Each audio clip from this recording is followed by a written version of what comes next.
So what I'm going to be producing for you today is a phyllo dough vegetable strudel. It's got house-made Boursin cheese in there and some just good fresh veggies. Usually I tell people I'm your chef, not your doctor, when I'm cooking with bacon and fat and butter and all the stuff that you know, just tastes awesome. So I thought I'd throw out something a little healthier. It's still pastry and cheese, obviously, but geez, you know, you get more in a grilled cheese sandwich, to be honest with you. At least we get the veggies in there too.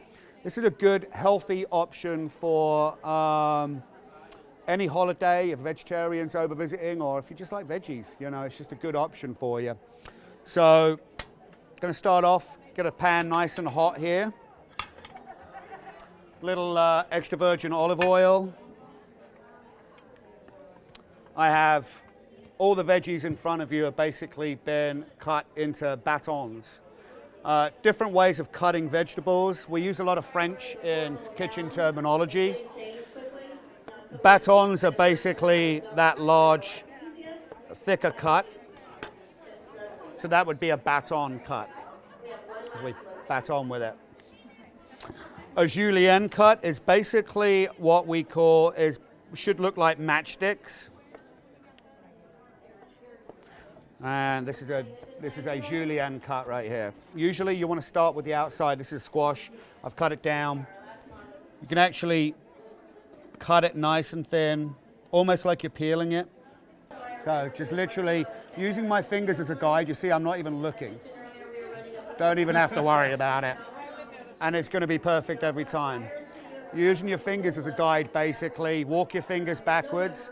Always keep your fingertips facing away from the knife, because it's easy enough to take the fingertips straight off.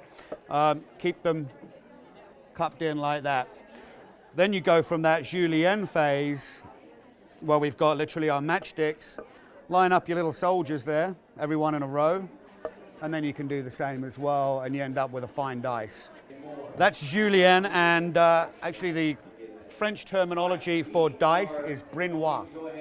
So we actually do use this language in the kitchen, as well as a little Spanish in there as well for our Spanish workers. Not too many French workers around. So, but julienne, Van Dyke, mirepoix, bouquet garni, all good French that we use in the kitchen, because that's the language of the kitchen, even here in Illinois. Going to add our baton carrots, zucchini, and yellow squash. I'm going to get a nice little saute action going on here. So again, just a little olive oil on there. Pan handle's hot, be careful. Little toss. Chef's secret ingredient, salt and pepper. You'll be surprised how many people don't put it in, and it's like, it's critical. So a nice little season there. I'm going to let Michael continue cooking these. That handle's pretty hot, be careful. And we're going to do a little julienne on our shallot here, or shallot even. So basically I've just gone ahead and halved it. I've removed the root off the bottom there, so it's going to break up nicely for us. I'm going to do another little cut there. And this is actually going to go into our mix. This is going to be so much finer, I'm actually putting it in afterwards. Usually you'd start off with onion first. So, but as this is fine, it's going to be delicate. I don't want to burn it. So these pieces, this will cook fine on its own. All right, there's our shallot. It's going to get going in there as well. All right, next we're going to get on to the phyllo dough.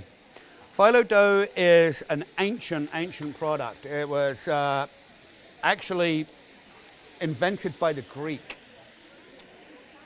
several hundred years ago, if not a couple of thousand years ago. It's one of the oldest pastries out there. It's super thin.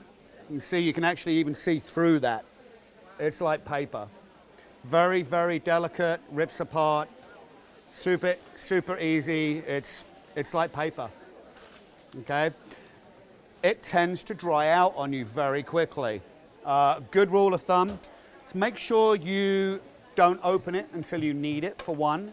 If you do open it and you need to leave it for a little while, get a damp towel and just squeeze out the towel and literally lay it over it.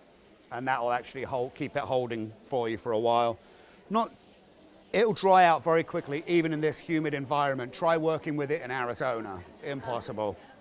So what we're going to do is start off with 4 sheets. It's a little tricky with gloves on. So that's 4 sheets of phyllo dough, but you can still see through it, right? Pretty thin stuff. Going to lay that down on our cutting board. All right, veggies are about there. We don't want to cook our veggies to mush. You want to leave a lot of the nutrients and good flavors in there as well. Don't spoil the vegetables.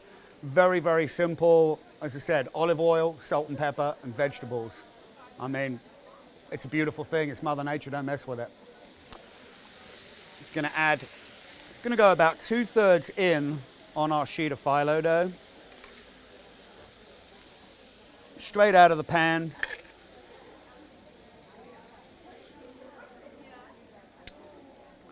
And I want to load it up fairly evenly. You know, you don't want a fat part and a thin part, just nice and even. Don't go all the way to the edges. Give yourself about an inch or 2 from the edges as a good guide. Next we have our green concoction here. This is actually house-made Boursin cheese. Basically it consists of cream cheese, cream, salt, pepper, fresh herbs from the garden, and some roasted garlic in there. You can actually buy it at any store, Walmart, IGA, anything like that. They actually have little blocks of Boursin cheese. Spelling's on the board there for you if you need to write it down. About $5 for a little ball. It's very, very soft cheese. You can literally cut it with a spoon. So I'm going to go ahead and pipe. You don't have to use a piping bag. This is just easier for demonstration purposes. Let's go ahead and pipe some cheese on there. I'd leave it out, let it come up to almost room temperature before you start messing with it. It's going to be a lot more malleable and a lot easier to work with. So this is why we saved a couple of inches on top and bottom here. I'm going to go ahead and fold. And then fold again. And then starting at the shallow end here, where we're closer to the edge. It's going to go tuck the kids in bed there. Done. Next step, this is the tricky part. It requires a lot of finesse, tactile touch. Feel it. Feel your food. It's delicate. We're going to give it a gentle roll. Really, I'm barely touching this. I'm trying to get as many points of contact on this dough as I can. And go ahead and roll. And it's ripped a little on me right here, but that's fine. You keep on rolling, gently as you go. Little egg wash here. So just literally like scrambled eggs, beaten eggs. Very delicately, because it will rip that phyllo dough up again. And go the rest of the way with it. All right, there's your strudel. What you want to go ahead and do, thanks. Go ahead and egg wash over your strudel. That's going to get some beautiful color in there when it goes into the oven. Just paint it on delicately. Again, your brush will rip that dough even, just the brush hair. And then we're going to add I have some black and white sesame seeds, but again, you can use pumpkin seeds, all kinds of nuts or seed, you know, just whatever you prefer, whatever floats your boat.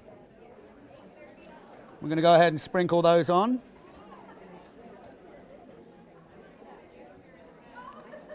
And then you'll want to make sure that you place that onto a